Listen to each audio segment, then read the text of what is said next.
S, ಇವಾಗ ನಮ್ಮ ಜೊತೆ ವರ್ಧ ಅವರಿದ್ದಾರೆ. ಸೊ ಇಲ್ಲೇ ಕೂತಿದ್ದಾರೆ, ಡೈ ಹಾರ್ಟ್ ಫ್ಯಾನ್ ದರ್ಶನ್ ಅವ್ರದ್ದು. ಅವ್ರ ಬಗ್ಗೆ ಮಾತಾಡೋಣ. ವರ್ಧ ಅವರೇ, ನಿಮ್ಗೆ ಯಾಕೆ ದರ್ಶನ್ ಅವ್ರು ಇಷ್ಟ? ಇವಾಗ ನೀವು ಹೇಳಿದ್ರೆ ನಿಮಗೆ ಎಕ್ಸಾಂಪಲ್, ನಿಮ್ಮ ಅಮ್ಮ ನಿಮ್ಗೆ ಏನಕ್ಕೆ ಇಷ್ಟ ಅಂದ್ರೆ ನೀವು ಎಷ್ಟು ಸಾವಿರಾರು ಕಾರಣಗಳಿರುತ್ತೆ. ಸೊ ನನಗೂ ಹಂಗೇನೆ, ತಾಯಿ ಬಿಟ್ಟರೆ ತಾಯಿ ಸ್ಥಾನದಲ್ಲಿರೋ ದರ್ಶನ್ ಸರ್ ಮಾತ್ರ. ಅಷ್ಟು ದೊಡ್ಡ ಸ್ಥಾನವನ್ನ ಯಾಕೆ ಕೊಟ್ಟಿದ್ದೀರಾ ದರ್ಶನ್ ಅವ್ರಿಗೆ?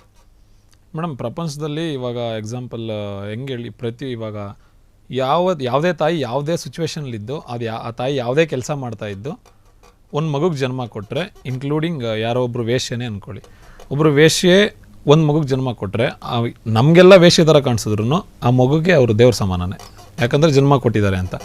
ಸೊ ದರ್ಶನ್ ಸರ್ನ ಯಾರು ಯಾವ ಥರ ನೋಡ್ತಿದ್ರು ನಮಗೆ ತಾಯಿ ಥರ ದೇವ್ರ ಥರನೇ, ಗರ್ಭಗುಡಿಲಿರೋ ದೇವ್ರ ಥರ. ಸೊ ಯಾರು ಯಾವ ಥರ ನೋಡ್ತಾರೆ ಅದ್ರ ಮೇಲೆ ಡಿಪೆಂಡ್. ಸೊ ನಾವು ಅವ್ರನ್ನ ಏನು ಪ್ರೀತಿಸ್ತಾ ಇರೋ ಭಕ್ತರುಗಳಿದ್ದೀವಿ, ಅವ್ರನ್ನ ದೇವ್ರ ಥರನೇ ನೋಡ್ತೀವಿ. ಸೊ ಅದಕ್ಕಿಂತ ಮುಂಚೆ ಆ್ಯಕ್ಚುಲಿ ನಾನು ಈ ಪ್ರೋಗ್ರಾಮ್ಗೆ ನೀವು ಕರೆದಾಗ ಬರೋಕ್ಕೆ ಒಂದು ಮೇಯ್ನ್ ರೀಸನ್ ಏನು ಅಂತಂದರೆ, ಲಾಸ್ಟ್ ಬಿಫೋರ್ 1 year 1.5 year ಅನ್ಕೊತೀನಿ ಆಯಿತು ಅನ್ಕೊತೀನಿ. ಅದ್ರ ಆ ಟೈಮಲ್ಲಿ ನಿಮ್ಮ ಬಾಯಿಂದ ಬಂದಂಥ ಕೆಲವೊಂದು ಮಾತುಗಳು ನನಗೆ ತುಂಬ ಹರ್ಟ್ ಆಗಿತ್ತು. ಅದಾದಮೇಲೆ ನೀವು ಸಾರಿನೂ ಕೇಳಿದ್ರಿ. ಸೊ ಅದನ್ನು ಕೆಲವೊಬ್ರು ಅಕ್ಸೆಪ್ಟ್ ಮಾಡಿದ್ರು, ಕೆಲವೊಬ್ರು ಅಕ್ಸೆಪ್ಟ್ ಮಾಡಿರಲಿಲ್ಲ. ಸೊ ನನಗೊಂದು ಏನಂತಂದರೆ, ಇವಾಗ ಈ ಲೈವಲ್ಲಿ ನೀವು ಅವತ್ತು ನೀವು ಮಾತಾಡಿರೋದು ನಿಮಗೆ ತಪ್ಪು ಅಂತ ನಿಮ್ಗೆ ಅನಿಸಿದೆ, ಅವತ್ತು ಅನಿಸಿದೆ, ಇವತ್ತಿಗೂ ಅನಿಸ್ತಾರೆ. ಸೊ ದಯವಿಟ್ಟು ಈ ಟೈಮಲ್ಲಿ ಒಂದು ಸಾರಿ ಕೇಳ್ಕೊಂಡು ಐ ಥಿಂಕ್ ಸ್ಟಾರ್ಟ್ ಮಾಡಿದ್ರೆ ಆಯ್ತು. ಇವಾಗ ನೀವು ಹೇಳ್ತಿದ್ದೀರಾ, ನಿಮ್ಮ ಅಭಿಮಾನಕ್ಕೆ ನಾನು ಮೆಚ್ತೀನಿ, ನೀವು ಸಾರಿ ಕೇಳಿ ಅಂತಿದ್ದೀರಾ. ನಾನು ಅವತ್ತೇ ಕೇಳಿದ್ದೀನಿ, ನೀವು ಅದನ್ನ ನೋಡಿದಿರಾ ಇಲ್ವಾ? ನೋಡಿದಿರಾ ಅಲ್ವಾ? ಒಂದ್ ವಿಷಯ ಎಲ್ರಿಗೂ ಗೊತ್ತು, ಎಲ್ರು ನೋಡಿದ್ದಾರೆ. ಇವಾಗ ಬರೀ ನಂದಷ್ಟೇ ನೀವು ಟಾಕ್ ಮಾಡ್ತಿದ್ದೀರಾ, ಆಯ್ತು. ಇವಾಗ ನೀವು ನನಗಷ್ಟೇ ಕೇಳ್ತಿದ್ದೀರಾ. ಈಗ ದರ್ಶನ್ ಅವ್ರ ಬಗ್ಗೆ ಎಷ್ಟು ಜನ ಎಂತೆಂಟವ್ರು ಹೆಂಗೆಂಗೋ ಮಾತಾಡಿದ್ದಾರೆ, ಅವ್ರಿಗೇನ್ ಹೇಳ್ತೀರಾ? ಇವಾಗ ನಾನು ಅಪ್ಪ ಹಂಗ್ ಮಾತಾಡ್ಬಾರ್ದಿತ್ತು. ಅವ್ರು ಸ್ಯಾಂಡಲ್ವುಡ್ ನಲ್ಲಿ ಲೈಟ್ ಬಾಯ್ ಇಂದ ಹಿಡಿದು ದೊಡ್ಡ ಸ್ಟಾರ್ ಆಗಿದ್ದಾರೆ. ನಾನು ಅವ್ರಿಗೆ ಸೋ ಕಾಲ್ಡ್ ನಟ ಅಂತ ಹೇಳ್ಬಾರ್ದಿತ್ತು. ನಾನು ಅದೊಂದೇ ಪದ ನಾನು ಬಳಸಿದ್ದು, ಏನಾದ್ರು ಕೆಟ್ಟದಾಗಿ ಹೇಳಿದ್ನಾ? ಆತರ ದರ್ಶನ್ ಅಭಿಮಾನಿಗಳಿಗೆ ದಾರಿ ತಪ್ಪಿಸ್ತಿದ್ದಾರೆ ಅಂತ ಹೇಳಿದೀನಿ. ಅದೊಂದು ಸ್ಟೇಟ್ಮೆಂಟ್, ಇಷ್ಟೇ ಸ್ಟೇಟ್ಮೆಂಟ್ ನಾನು ಕೊಟ್ಟರೆ ಬೇಕಾದ್ರೆ ಇವ್ನು ಹೋಗಿ ನೋಡ್ಬೋದು. ಇದೆಲ್ಲಾದ್ರೂ ನಿಮ್ಗೆ ತುಂಬಾ ತೀರಾ ಕಚ್ಚಡವಾಗಿ ಏನಾಗುತ್ತೆ ಅಂದ್ರೆ, ನಾವು ದೇವಸ್ಥಾನಕ್ಕೆ ಹೋಗೋ ಟೈಮಲ್ಲಿ ಸ್ಲಿಪ್ಪರ್ ಹಾಕೊಂಡು ಎಷ್ಟು ದೂರ ಹೋದ್ವಿ ಅನ್ನೋದು, ಟ್ರಾವೆಲ್ ಎಷ್ಟು ದೂರ ಮಾಡಿದ್ವಿ, ಆ ದೇವಸ್ಥಾನಕ್ಕೆ ಸ್ಲಿಪ್ಪರ್ ಹಾಕೊಂಡು ಎಂಟ್ರಿ ಆದ್ವ ಅನ್ನೋದು ಅಷ್ಟೇ ಮ್ಯಾಟರ್ ಆಗುತ್ತೆ. ಕೆಲವರು ದೇವಸ್ಥಾನ ಸುತ್ತ ಚಪ್ಪಲ್ ಹಾಕೊಂಡು ಓಡಾಡ್ತಾರೆ, ಅದ್ರ ಒಳಗಡೆನೆ ಹೋಗ್ಬಿಟ್ಟು ಕಕ್ಕನೂ ಮಾಡ್ಬರ್ತಾರೆ. ಬೇರೆಯವ್ರು ನಮಗೆ ಬೇಡ, ಯಾಕಂದ್ರೆ ಇವಾಗ ತಿಂತಟ್ಟಲ್ಲಿ ಹುಚ್ಚೆಯವ್ರು ಜಾಸ್ತಿ ಆಗ್ಬಿಟ್ಟವ್ರೆ. ನಾವು ನೋಡ್ತಾ ಇದೀವಿ. ಎಕ್ಸಾಂಪಲ್ ಹೆಂಗೆ ಅಂದ್ರೆ, ಮುಂದೆ ಸರ್ ನೀವು ಹಂಗೆ ಸರ್ ಹಿಂಗೆ ಸರ್ ಒಂದು ಇಂಟರ್ವ್ಯೂಲ್ ಸಿಕ್ಕಿದ್ರೆ ಫೋಟೋ ತಗೊಂಡ್ ಬಂದವ್ರನ್ನ ನೋಡಿದೀವಿ.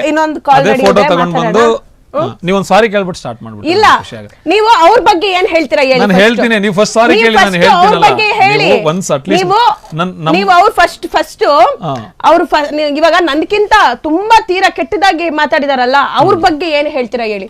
ನೀವು ಅವ್ರಿಗೆ ಕರೆಕ್ಟ್ ಆಗಿ ಉತ್ತರ ಕೊಟ್ರೆ ನಾನು ಅವಾಗ ನಿಮ್ಮ ಹತ್ರ ಮಾತಾಡ್ತೀನಿ. ಆಯ್ತು, ಅವ್ರ ಬಗ್ಗೆ ಏನ್ ಹೇಳ್ತೀರಾ ಹೇಳಿ? ಇವಾಗ ಇನ್ನೊಂದು ಕಾಲ್ ತಗೊಂಡ್ಬಿಡೋಣ. ಆಯ್ತು, ತಗೊಳ್ಳಿ ಫಸ್ಟ್. ಈಗ ಸಚಿನ್ ಅವ್ರು ಕಾಲ್ ಮಾಡಿದ್ದಾರೆ ಬೆಂಗಳೂರಿಂದ, ಅವ್ರ ಹತ್ರ ಮಾತಾಡೋಣ. ಹಲೋ ಸರ್, ನಮಸ್ತೆ. ಹೇಳಿ ಸರ್, ಹೇಗಿದ್ದೀರಾ? ನಾನು ಆರಾಮಿದ್ದೀನಿ ಸರ್. ಆಯ್ತು ಸರ್, ನಿಮ್ದಾಯ್ತಾ?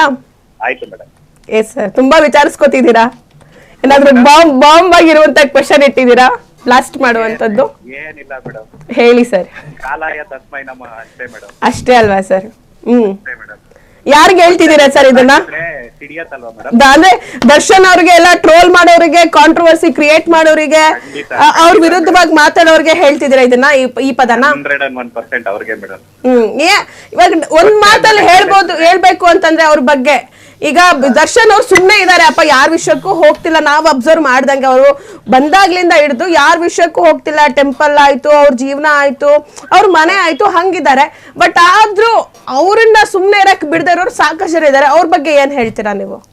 ಮೇಡಮ್, ಈಗ ಬಾಸು ಸುಮ್ನೆ ಇದಾರೆ ಅಂದ್ರೆ ಅಲ್ಲಿ ಅವ್ರಿಗೆ ಗೊತ್ತಿರತ್ತೆ, ನೋಡ್ತಾ ಇರ್ತಾರೆ, ಅವರು ಇಲ್ಲ ಅಂತಲ್ಲ ಬ್ರೋ. ಅದು ಆಕ್ಚುಲಿ ಏನಂದ್ರೆ, ಆನೆಗತ್ತನ್ನ ಅಷ್ಟೇ ಮೇಂಟೈನ್ ಮಾಡಬೇಕು, ಆನೆಗಳ ಸವಾಸ ಅಷ್ಟೇ ಮಾಡ್ಬೇಕು. ಇವಾಗ ಆನೆ ಹೋಗ್ತಾ ಇದ್ರೆ ನಾಯಿಗಳು ಬೊಗಳುತ್ತೆ, ನರಿಗಳು ಸಂಚ ಹಾಕುತ್ತೆ.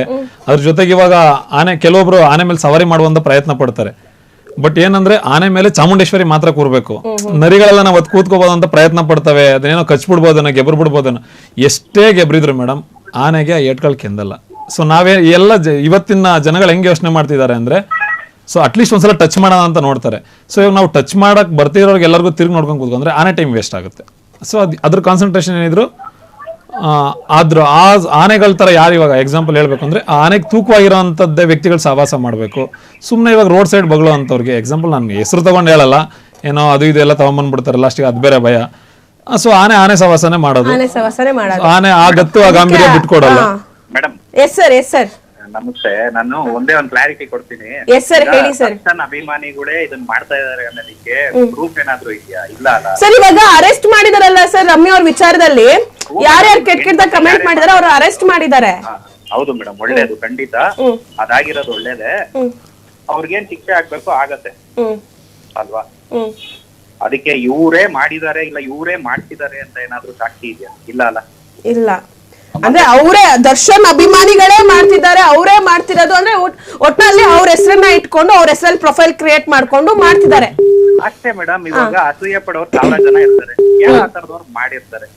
ಸರ್, ಯಾರು ಬೇಕಂತ ಮಾಡ್ತಿದಾರಾ ನೀವು? ಹಂಗಾರೆ ಅವ್ರನ್ನೆಲ್ಲ ಅಭಿಮಾನಿಗಳಂತ ಕನ್ಸಿಡರ್ ಮಾಡಲ್ಲ ನೀವು ಆ ಅಭಿಮಾನಿಗಳನ್ನ? ಮೇಡಮ್, ಅಭಿಮಾನ ಇರೋರು ಯಾವತ್ತು ಈ ತರ ಹೇಸಿಗೆ ತಿನ್ನೋ ಕೆಲಸ ಮಾಡಲ್ಲ. ಅದಕ್ಕೆ ಬಂದು ನಮ್ ಬಾಸು ಸ್ಟೇಟ್ಮೆಂಟ್ ಕೊಡ್ಬೇಕು ಇಲ್ಲ ತಡಿಬೇಕು ಅಂದ್ರೆ ಪ್ರತಿ ಒಂದಕ್ಕೂ ನೀವು ಸುತ್ತೋದಿಕ್ಕೂ ಬಂದು ನಮ್ ಬಾಸ್ ಕೇಳ್ಬೇಕಾ? ಬ್ರೋ, ಆಕ್ಚುಲಿ ಇಲ್ಲಿ ಏನ್ ಪ್ರಾಬ್ಲಮ್ ಆಗಿದೆ ಅಂದ್ರೆ, ಸುಮ್ನೆ ಎಕ್ಸಾಂಪಲ್ ತಗೊಳ್ಳಿ, ರೋಡಲ್ಲಿ ಯಾವ್ದೇ ಆಕ್ಸಿಡೆಂಟ್ ಆಗಿರ್ಲಿ ಅದ್ ಮ್ಯಾಟರ್ ಆಗಲ್ಲ. ಯಾವ್ದೇ ವ್ಯಕ್ತಿ ಸತ್ತು ಬಿದ್ದಿರ್ಲಿ ಆಕ್ಸಿಡೆಂಟ್ ಆಗಿ, ಅದ್ ಮ್ಯಾಟರ್ ಆಗಲ್ಲ. ಆ ಆಕ್ಸಿಡೆಂಟ್ ಆಗಿರೋ ಜಾಗದಲ್ಲಿ ಮಿಸ್ ಆಗಿ ಯಾವ್ದೋ ಗಾಡಿ ಮೇಲೆ ದರ್ಶನ್ ಸರ್ ಫೋಟೋ ಇದ್ರೆ ಮ್ಯಾಟರ್ ಆಗೋದು. ಆ ಲೆವೆಲ್ ಇದೆ ಇವಾಗ ಪ್ರೆಸೆಂಟ್ ಎಕ್ಸಾಂಪಲ್ ಸುಮ್ನೆ ತಗೊಳ್ಳಿ ಮೇಡಮ್, ಒಬ್ಬ ಬೈಕ್ ಇಂದ ಆ ಕಡೆಯಿಂದ ಬಂದ್ಬಿಟ್ಟು ಬೈಕ್ ಅವನೇ ಡ್ರಿಂಕ್ಸ್ ಮಾಡೋ ಗುದ್ದಿರ್ತಾನೆ, ಆ ಕಡೆ ಆಪೋಸಿಟ್ ಇರೋಂತ ಗಾಡಿ ಮೇಲೆ ದರ್ಶನ್ ಸರ್ ಫೋಟೋ ಇರುತ್ತೆ. ಅಲ್ಲಿ ಸತ್ತಿರೋನ್ ಮನೆ ಅಥವಾ ಗುದ್ದಿರೋನ್ ಮನೆ ಇಲ್ಲ ಏನ್ ಆಗಿದೆ ಅನ್ನೋದು ಮ್ಯಾಟರ್ ಆಗಲ್ಲ. ದರ್ಶನ್ ಸರ್ ಫೋಟೋ ಇದೆ, ಇಲ್ಲಿ ದರ್ಶನ್ ಅವ್ರ ಕಡೆಯವ್ರು ಯಾರೋ ಇದಾರೆ, ಇದು ಮ್ಯಾಟ್ರು. ಇದೇ ನ್ಯೂಸ್. ಆಕ್ಚುಲಿ ಏನಂದ್ರೆ, ಇವತ್ತು ಕರ್ನಾಟಕದಲ್ಲಿ ಯಾವುದೇ ವಿಚಾರನ ಮರ್ಸಕ್ಕಿರ್ಬೋದು ಅಥವಾ ಯಾವುದೇ ವಿಚಾರನ ನಾವು ಮತ್ತೆ ಬೆಳಕಿಗೆ ತರಬೇಕು ಅಂದ್ರೆ, ಹಿಂದ್ಗಡೆ ಒಂದು ದರ್ಶನ್ ಸರ್ ಸ್ಪೀಚ್ ಮಾಡಬೇಕು, ಇನ್ನೊಂದು ದರ್ಶನ್ ಸರ್ ಹೆಸರು ತಗೋಬೇಕು. ಇದೆರಡು ಬಿಟ್ರೆ ಯಾವುದೇ ಕಾರಣಕ್ಕೂ ಸಾಧ್ಯ ಇಲ್ಲ. ಯಾಕಂದ್ರೆ ಆ ಲೆವೆಲಿಗೆ ಇರೋಂಥ ಕ್ರೇಜ್ ಇದು. ಇವಾಗ ನೀವೇ ನೋಡ್ತಾ ಇದ್ದೀರಲ್ಲ, ಇನ್ಕ್ಲೂಡಿಂಗ್ ಇವಾಗ ಎಕ್ಸಾಂಪಲ್ ನಾನು ಸುಮ್ಮನೆ ಹೇಳ್ಬೇಕು ಅಂದರೆ, ಇವಾಗ ದರ್ಶನ್ ಸರ್ ಅಭಿಮಾನಿಗಳು ಕೆಲವೊಂದೆಲ್ಲ ಬ್ಯಾಡ್ ವರ್ಡ್ಸ್ ದರ್ಶನ್ ಸರ್ ಅವ್ರ ಫ್ಯಾನ್ಸ್ಗೆ ಹೇಳಬೇಕು ಅದು ಇದು ಅಂತೆಲ್ಲ ಹೇಳಿದ್ರಲ್ಲ. ಇವತ್ತು ಏನು ಸೂಪರ್ ಸ್ಟಾರ್ಗಳಿದಾರಲ್ಲ ಮೇಡಮ್ ಕನ್ನಡ ಇಂಡಸ್ಟ್ರಿಗೆ, ಅವತ್ತು ಅಪ್ಪಾಜಿ ಅವರು ಏನು ಡಾಕ್ಟರ್ ರಾಜ್ಕುಮಾರ್ ಸರ್ ಇದ್ರಲ್ಲ, ಅವ್ರನ್ನ ಬಿಟ್ಟರೆ ಇವತ್ತಿನ ಜನ್ರೇಷನ್ಗೆ ದರ್ಶನ್ ಸರ್ ಅಂತ ಹೇಳಕ್ಕೆ ಇಷ್ಟಪಡ್ತೀನಿ. ಯಾಕೆ ಅಂತಂದರೆ, ಸುಮ್ಮನೆ ಯೋಚನೆ ಮಾಡಿ, ಅವತ್ತು ಆ ಮನೆಯಿಂದ ಎಷ್ಟೋ ಜನ ಅನ್ನ ತಿನ್ಕೊಂಡು ಆಚೆಗೆ ಬಂದು ಇವತ್ತು ಇಂಡಸ್ಟ್ರಿಯಲ್ಲಿ ಇದ್ದಾರೆ. ಸೊ ಅದೇ ಥರ ಇವತ್ತು ದರ್ಶನ್ ಸರ್ ಎಷ್ಟು ಜನಗಳಿಗೆ, ಎಕ್ಸಾಂಪಲ್ ಸೀರಿಯಲ್ ಇರ್ಬೋದು, ಸಿನಿಮಾದವ್ರಿಗೆ ಒಂದು ಆಡಿಯೋ ಲಾಂಚ್ ಇರ್ಬೋದು, ಅಥವಾ ಈ ಸುಮ್ಮನೆ ಇವಂಗ ಯಾರ್ಯಾರ ಕಡೆಯಿಂದ ಯಾರ್ಯಾರು ಸಪೋರ್ಟ್ ತೊಗೊಂಡು ಸ್ಟಾರ್ಡಮ್ನ ರೂಪಿಸ್ಕೊಂಡವ್ರೆ ಅಂತ ಯೋಚನೆ ಮಾಡಿದ್ರೆ, ದರ್ಶನ್ ಸರ್ ಕಡೆಯಿಂದ ಮಿನಿಮಮ್ ಅರ್ಧ ಇಂಡಸ್ಟ್ರಿ ಸ್ಟಾರ್ಡಮ್ ಕ್ರಿಯೇಟ್ ಮಾಡ್ಕೊಂಡಿದೆ ಇವತ್ತು. ಇವಾಗ ಎಕ್ಸಾಂಪಲ್ ಅದು ಗೊತ್ತಿರುತ್ತೆ, ಇವತ್ತು ನ್ಯಾಷನಲ್ ಸ್ಟಾರ್, ಇವಾಗ ಏನು ನಾವು ಯಶ್ ಸರ್ ಅವ್ರು ನ್ಯಾಷನಲ್ ಸ್ಟಾರ್ ಅಂತ ಹೇಳ್ತೀವಲ್ಲ, ಆ ನ್ಯಾಷನಲ್ ಸ್ಟಾರ್ಗೆ ಮೊಗ್ಗಿನ ಮನಸ್ಸು ಸಿನಿಮಾಗೆ ಕ್ಲಾಪ್ ಮಾಡಿದ್ದು ನಮ್ಮ ಡಿ ಬಾಸ್ ಅವರೇ. ಕ್ಷಣ ಕ್ಷಣದ ಸುದ್ದಿಗಳಿಗಾಗಿ ಫ್ರೀಡಂ ಟಿವಿ ಸಬ್ಸ್ಕ್ರೈಬ್ ಮಾಡಿ, ಲೈಕ್ ಮಾಡಿ ಹಾಗೂ ಫಾಲೋ ಮಾಡಿ. ಹೊಸ ಸುದ್ದಿಗಳ ನೋಟಿಫಿಕೇಶನ್ಗಾಗಿ ಬೆಲ್ ಐಕಾನ್ ಮೇಲೆ ಕ್ಲಿಕ್ ಮಾಡಿ.